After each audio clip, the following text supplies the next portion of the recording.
Hi అండి. నేను మీ వల్లిని. Welcome to our channel Valli cooking. ఎలా ఉన్నారు అందరూ? ఫస్ట్ టైం మన ఛానల్‌ని ఎవరైనా విజిట్ చేసుంటే గనక సబ్స్క్రైబ్ చేసుకోండి. సో, ఈరోజైతే మన ఛానల్‌లో వచ్చే రెసిపీ ఏంటి అని అనుకుంటున్నారా? ఈరోజు ఏంటి చపాతీలు కాలుస్తున్నాను అనుకుంటున్నారా? లేదండి. మీలో ఎంతమందికి చపాతీలు ఇష్టం? సో, దాంట్లో మీకు వెజ్ కర్రీస్ ఇష్టమా? నాన్ వెజ్ కర్రీస్ ఇష్టమా? అలా కాకుండా ఈరోజైతే నేను చపాతీలోకి చికెన్ కర్రీ అయితే చేస్తున్నాను. సో, పర్టిక్యులర్‌గా ఈ చపాతీలోకి చేసే చికెన్ కర్రీ ఎలా చేస్తున్నానా అనేది స్పెషల్‌గా చూపించబోతున్నాను. ఓకేనా? సో, మన వల్లి కుకింగ్ ఛానల్‌లో వచ్చే రెసిపీస్ మీకు నచ్చుతున్నాయా? నచ్చితే ఏమేమి నచ్చుతున్నాయో కూడా నాకు లైక్ ద్వారా, కామెంట్ ద్వారా తెలియచేయండి. ఏమైనా ఇలా మంచిగా రౌండ్‌గా చపాతీలు చేసుకొని, వేడి వేడి చపాతీల్లో వేడి వేడి చికెన్ కర్రీ వేసుకొని తింటే చాలా బావుండిద్ది. అండ్ మీకు మధ్యాహ్నం లంచ్‌కి కానీ, లేదా డిన్నర్‌కి కానీ, మార్నింగ్ టిఫిన్‌కి కానీ ట్రై చేయండి. సో, ఇక లేట్ ఎందుకు ఛానల్‌లోకి వెళ్ళిపోదాం. Welcome to our channel Valli cooking. ఈరోజు మన వల్లి కుకింగ్ ఛానల్‌లో నేను చేస్తున్న ఈ చపాతీలోకి చికెన్ కర్రీ ఎలా అనుకుంటున్నారా?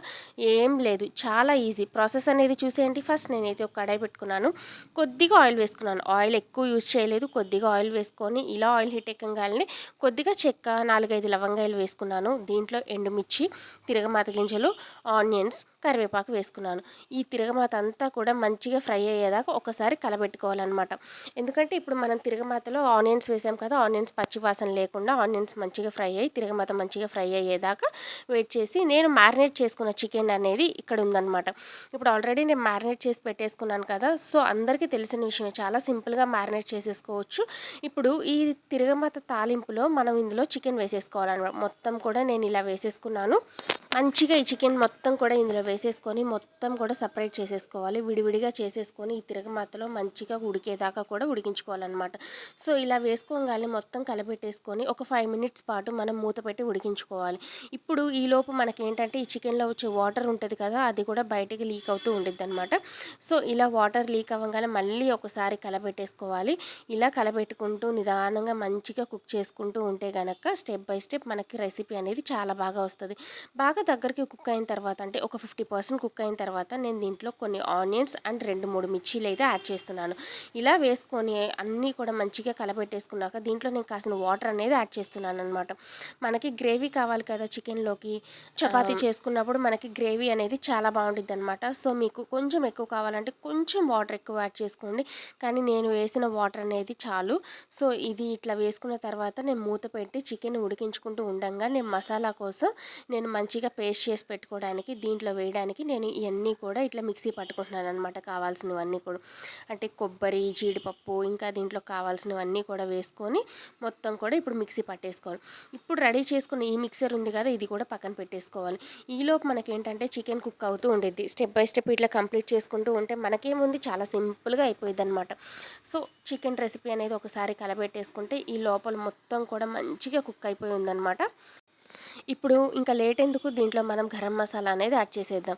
ఇప్పుడు ఈ చికెన్లోకి గరం మసాలా వేసేసుకొని ఎక్కువ కావాలి అని మాత్రం అనుకోవద్దు, కొంచెం కొంచెం వేసుకోండి. దీంట్లోనే అల్లం వెల్లుల్లి పేస్ట్ కూడా వేసి మొత్తం కూడా మిక్స్ చేసేసుకోవాలి. ఇప్పుడు ఆల్రెడీ మొత్తం మిక్స్ చేసుకొని రెడీ చేసుకున్నాం కదా, ఇప్పుడు గనక ఈ అల్లం వెల్లుల్లి పేస్ట్, ఈ గరం మసాలా మొత్తం కూడా ఒక 5 నిమిషాల పాటు మనం ఈ చికెన్ని ఉడికించుకోవాలి. ఎందుకంటే మసాలా అనేది పచ్చివాసన లేకుండా ఉండిద్ది కాబట్టి. ఆల్రెడీ మనం అన్నీ కూడా ఇన్స్టెంట్గా రెడీ చేసి పెట్టుకుంటాం కదా, సో ఇప్పుడైతే దీన్ని మనం మూత పెట్టేసి ఉడికించుకుందాం ఒక 5 నిమిషాల పాటు. ఇప్పుడు ఇందాక మనం అల్లం వెల్లుల్లి పేస్ట్ అండ్ గరం మసాలా వేసుకున్న తర్వాత 5 నిమిషాల తర్వాత మనం ఏంటంటే ఇప్పుడు ఇందాక రెడీ చేసుకున్న కొబ్బరి పేస్ట్ అవన్నీ ఉన్నాయి కదా, అది కూడా ఇందులో వేసేసుకోవచ్చు. సో ఇందులో నేను ఇట్లా మొత్తం కూడా వేసేసుకున్నాను. ఇప్పుడు మనకి చికెన్ రెసిపీ మొత్తం కూడా మారిపోయింది అనమాట. చాలా లుక్ బాగుండిద్ది అండ్ చాలా టేస్టీగా ఉండిద్ది. మీరు కూడా ట్రై చేయండి. అండ్ ఇది కనుక మీరు చపాతీలో వేసుకుంటే చాలా రుచిగా ఉండిద్ది అనమాట. మీరు ట్రై చేయాలంటే ట్రై చేయండి. ఇప్పుడు నేను దీంట్లో కొంచెం వాటర్ అనేది యాడ్ చేసి ఇది కూడా ఇందులో వేసేసి మొత్తం కూడా ఇందులో వేసేసుకుంటున్నాను అనమాట.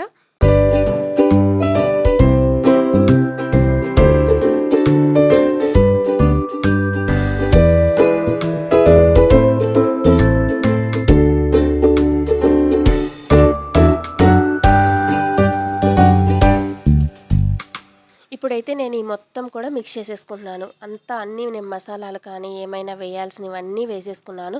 కానీ ఇంకొంచెం టేస్ట్ పెంచాలి అని అనుకుంటున్నారా?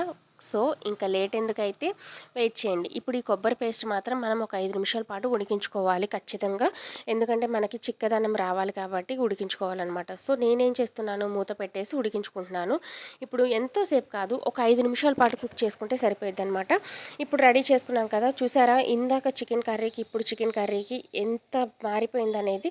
సో ఇప్పుడు దీంట్లో నేనైతే కొంచెం మెంతి ఆకు అనేది యాడ్ చేస్తున్నాను. ఇట్లా రఫ్ చేసేసి మొత్తం కూడా మెంతి ఆకు అనేది ఇందులో వేసేసుకుంటున్నాను అనమాట. ఇందులో వేసేసుకొని ఇప్పుడు దీన్ని కలబెట్టేసుకుంటూ ఉండాలి. ఇప్పుడు దీన్ని ఇంకా మనం ఫైనల్గా మనం వేయాల్సింది కొత్తిమీర కదా. సో ఇప్పుడు ఇదంతా కూడా యాడ్ చేసేసి దీన్ని మనం ఒక 2 నిమిషాల పాటు ఇట్లా ఉడికించుకొని ఫైనల్లో మనం ఒక్కసారి కలబెట్టేసుకొని కొత్తిమీరతో గార్నిష్ చేసేసుకోవడం. ఈ చికెన్ రెసిపీ మనకి చపాతీలోకి చాలా బాగుంటుంది. అండ్ మీరు కనుక ఇది ఒక్కసారి టచ్ చేశారు అని అంటే కనుక మీరు ప్రతిసారి ఇలా చేసుకోవాలని మీరు కోరుకుంటారు. సో మీకు ఎలా అనిపించింది, నచ్చిందా? మన వల్లి కుకింగ్ ఛానల్లో వచ్చే రెసిపీస్ ఏమేమి నచ్చుతున్నాయి, ఎలా ఉంటున్నాయి అనేది నాకు కమెంట్ ద్వారా తెలియచేయండి. సో ఫైనల్గా అయితే ఇంకేముంది, మనం కొత్తిమీరతో గార్నిష్ చేసేసుకోవడమే. ఇలా స్టెప్ బై స్టెప్ మనం కుక్ చేసుకుంటే కనుక మనకి ప్రాసెస్ అనేది చాలా బాగా వస్తుందన్నమాట. మంచిగా కుక్ చేసుకోవచ్చు. సో ఇప్పుడైతే ఫైనల్గా అయితే నాకు రెసిపీ అనేది కంప్లీట్ అయిపోయింది. సో ఫైనల్గా అయితే రెసిపీ అయితే ఇట్లా అనిపిస్తుంది మీకు. ఇందులో ఇప్పుడు నేనైతే కొత్తిమీర అయితే యాడ్ చేసేసేయాలి. ఆల్రెడీ నేను కట్ చేసి పక్కన పెట్టుకున్న కొత్తిమీర ఉంది కదా, అది ఇందులో యాడ్ చేసేసుకొని మొత్తం కూడా కలబెట్టేసుకుంటే సరిపోయిద్ది. అంతే. మీకు నచ్చింది కదా. సో ఇంకెందుకు, ఆల్రెడీ నేను చపాతీలు కూడా రెడీ చేసి తీసుకున్నాం కాబట్టి ఈ చికెన్ కర్రీతో కంబైన్ చేసేసేయడమే. సో ఇంకా వెంటనే ఏముంది, తీసుకొని కర్రీ వేసేసుకొని ఈ చపాతీలు అనేవి లాగించేసేయడమే. సో ఇదిగోండి రెడీ చేసుకున్న చపాతీలు విత్ చికెన్ కర్రీ మొత్తం వేసుకొని ఒక పట్టు పట్టేయడమేనమాట. Don't miss it. మరిన్ని వీడియోస్ కోసం వల్లి కుకింగ్ ఛానల్ని సబ్స్క్రైబ్ చేసుకోండి. Thank you so much for watching.